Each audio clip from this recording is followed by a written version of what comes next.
हा, पहिला नियम काय आहे? रात्री लवकर झोपावे. रात्री लवकर झोपावे म्हणजे आपल्या घरचे, आपले आई वडील झोपल्यानंतर आपणही झोपूनच जावं. नाही तर मग त्याच्यात ते ब्लँकेटच्या आतमध्ये दिसून राहिलेला काय काजवा काजवा म्हणतात ना त्याला, काय लाईट अंदर, नाही तसं नाही झालं पाहिजे. सकाळी लवकर उठावे. आपले आई बाबा उठण्या अगोदरच आपण उठून जावं.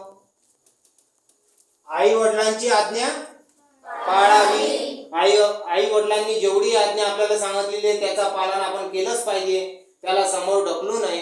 नाही मग करीन, जाय तुले काय समजते, मला अभ्यास आहे. बराबर काम पाहिलं की काढलं तिनं अभ्यासाचं. ऐकलाय ना हा डायलॉग? असं काम नाही झालं पाहिजे. त्यानंतर काय?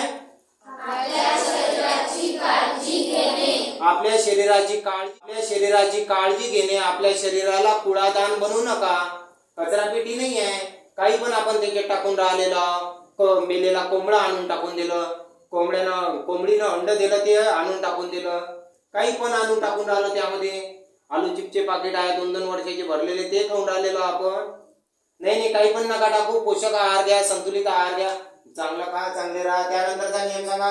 रोज वेळेवर जेवण करणे. रोज वेळेवर जेवण करणे. जेवणावर चाल ढकल करू नका. नाही नंतर जेवण करेन. जेवण आपल्यासाठी अति आवश्यक आहे. सकाळी नाश्ता करणे, दुपारी शाळेतून घरी आल्यावर मेकअप नंतरही होते. जेवण झाल्यानंतर पहिले 2 वाजता जेवण करून घेणे. त्यानंतर रात्रीचंही वेळेवर जेवण करून घेणे. त्यानंतर काय बेटा? सर्वांची मदत करणे. सर्वांची मदत करणे. मदत करून बघा. जोही जिवंत आहे या सर्वांची मदत करा. मदत केल्यावर खूप चांगलं फील होते.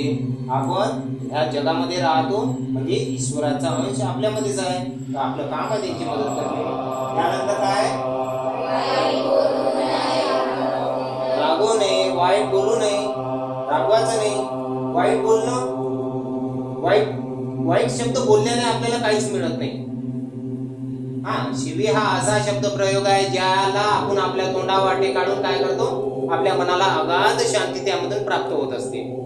मग आता ती शांती आपल्याला नको, ज्यामुळे दुसऱ्याचं मन दुखावलं जाईल. आपण आपले संस्कार दाखवत असतो वाईट बोलताना.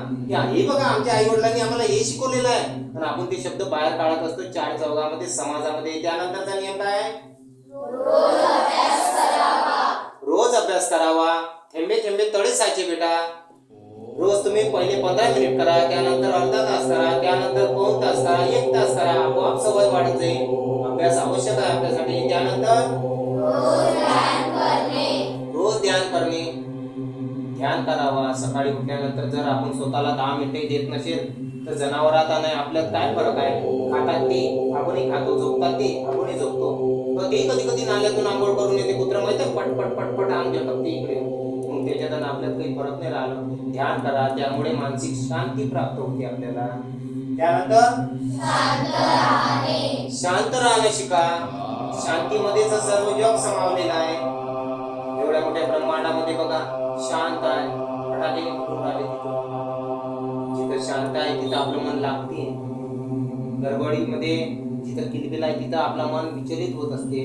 शांत असणे म्हणजेच आपले सगळे निर्णय आपल्याला सुचतात. त्यानंतरचा नियम आहे आपल्या शत्रूला क्षमा न करणे. ज्याने आपल्या जीवनामध्ये अशी चुकी करून गेलेली आहे ज्यामुळे आपल्या मान सन्मानाला, आपल्या परिजनांना धोका आहे, अशा व्यक्तीपासून किंवा त्यानं आपली लायकी दाखवलेली असेल त्याला क्षमा न करणे. क्षमा केल्यास तो पुन्हा तसाच करीन. विंचूचा सापाचा स्वभावच आहे डसणं. अशी लोक कधी सुधरत नसतात. त्यांना क्षमा करून. त्यानंतर सांगा लगेच विश्वास करू नका. लोक खूप नालायक झालेले आहे. शाळेच्या मुलींना टार्गेट केलं चाललेलं आहे.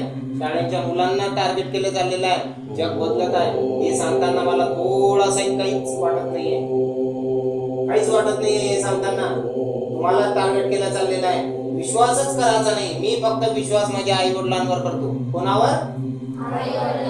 आई वडिलांवर विश्वास करतो. कोणावरच विश्वास करण्याची काहीच आवश्यकता नाहीये. आम्हाला नाही आहे गरज कोणावर विश्वास करण्याची. खायला दिला खायचं नाही, प्यायला दिला प्यायचं नाही, गाठी राम बोलूनच बोलायचं रे बघू. त्यानंतरचा सांगा नियम. लगेच घाबरायचे नाही. कोणती परिस्थिती असो, कशी परिस्थिती असो, घाबरून जायचं नाही. घाबरलो की आपण अजूनच बेटा हरण्याचे चान्सेस वाढून जातात. घाबरायचं नाही. काय होणार आहे म्हणून आपण काय होऊन जाणार आहे आपल्यासोबत, काहीच होत नाही हे डोक्यामध्ये ठेवायचं. जेव्हापर्यंत श्वास चालू आहे तुम्ही हरलेले नाही आहे. जेव्हापर्यंत श्वास चालू आहे तेव्हापर्यंत हरलेले आहे काय नाही. भारत भूमीला जन्माला आलो, वीर पुरुषांची जमीन आहे. आपण घाबरणारे लोक नाही आहोत, लक्षात ठेवायचं. त्यानंतरच सांगा, जशास तसे वागावे. जो आपल्याशी जसा वागलेला आहे त्याच्याशी आपण तसंच वागायला पाहिजे. माणुसकीचा काळ राहिलेला नाही आहे. भीक मागायला दाराशी आला, तोंडावर काय शिडपलं पाहिजे काय नाही आणि उचलून घेऊन चालला गेला. ते तर बिचारी दान धर्म करायला गेलेली होती. सीता मातेवर आरोप लावले जातात, तिने तिचा धर्म पाळलेला होता. माझ्या दारापासून ब्राह्मण वापस जाऊ नये म्हणून तिनं दान केलेला होता. तिला काय माहित होतं की हा ब्राह्मणाच्या वेशामध्ये राक्षस लपलेला आहे. आजच्याही काळामध्ये असेच ब्राह्मणाच्या वेशामध्ये राक्षस लपलेले आहे. सावध राहा त्यांच्यापासून. विश्वास आपण करणार नाही सहसा कोणावरच. जशात तसेच वागणार आहे. जो जसा वागला त्याला तसंच उत्तर देणं शिका. आणि शेवटचं सांगा, ईश्वर आहे हे पूर्ण विश्वासाने मानावे. ईश्वर आहे हे जग कोणी सहज, या जगामध्ये सहज काही घडत नसते. ईश्वर आहे हे आपण मानलंच पाहिजे. ईश्वराच्या अस्तित्वाला नाकारणारा लवकर नष्ट होतो. पाप पुण्याची भावना सोडा, पण मी या जगामध्ये आलेलो, सूर्य मला टकटक डोळ्याने दिसत आहे, याचा अर्थ ईश्वर आहे. जो ढगातून पाऊस पाडू शकतो, जो फांदीवर बसलेल्या पक्षीला खाली पडू देत नाही झोपेतून, जो नदीचा प्रवाह बदलतो, जो सुक्या जमिनीमध्ये हिरवळ उगवतो, हिरवगार करून देतो, तो ईश्वरच आहे. मनुष्यानं किती आपट केलं तरी तो काहीच करू शकत नाही. बरं, मनुष्याची धाव फक्त चंद्रापर्यंत आहे, तेही त्याचा पक्का सबूत नाही आहे. ते तर आपण रोडवरही काढू शकतो. म्हणून बेटा ईश्वर आहे ते तुमची मदत करतात. चित्त मन विचार आणि आपले कर्तव्य, आपले कर्म शुद्ध ठेवा, तो तुमची मदत करणार. पण सगळ्यात पहिले तर आपण स्वतःची मदत करायला पाहिजे. समजलं?